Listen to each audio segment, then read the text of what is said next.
har jeg fundet på Ullas loft. Og jeg ved faktisk ikke, hvad det er. Men er den ikke smuk? Den har helt sikkert været brugt til at grabbe noget. Nogle kartofler eller noget møg. Men nu står den her og pynter ved os. Og jeg synes, den er så fin. Men du ved ikke, hvad det er? Nej. Jeg synes, den er så fin. Og vi skal også have en lille mælkejunge her. Nu kommer traktormanden. Vi hellere flytte os.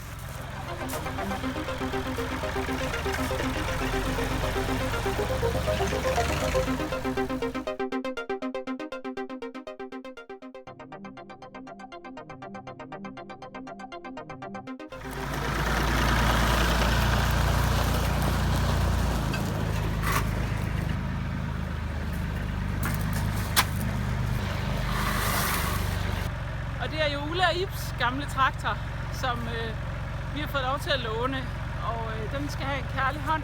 Som, traktor? Ja. Ja, den starter hver gang. Og Mathias, han er meget glad for traktor. Helt vildt glad. Kan ikke undvære en traktor. Han har kørt traktor, siden han kunne gå. Han elsker traktor. Jeg tror, det han købte for hans konfirmationspenge, det var en traktor. Så man kan sådan se julelyset i hans øjne, når han skal køre traktor. Du kan se, når han kører forbi. Han er så glad. Traktor er godt til stedet. Ja, det er gammel lort.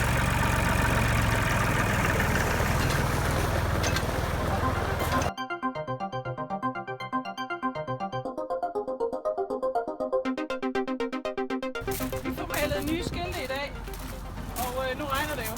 Vi har mindst tørvejr, så de kan blive malet på.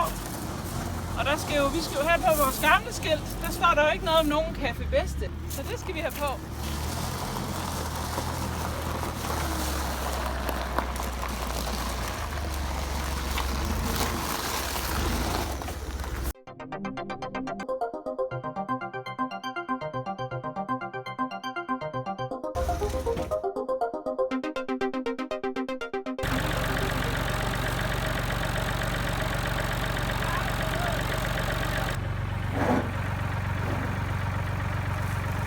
Jeg har ikke lært at køre traktor. Det er derfor, jeg får et tog, fordi jeg er ikke den fødte traktorfører.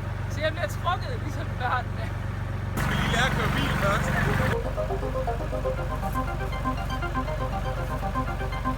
Jeg er opvokset nede i... Jeg er født på Nykøbing Falster, men jeg er opvokset meget nede i Skæring.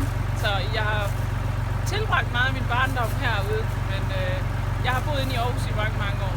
Men mine forældre har været nogle gamle hippier, så jeg har rigtig hygget mig med linsegrød og vegetarmad, og vi har boet i kollektiv. Så jeg er ikke den typiske bypige.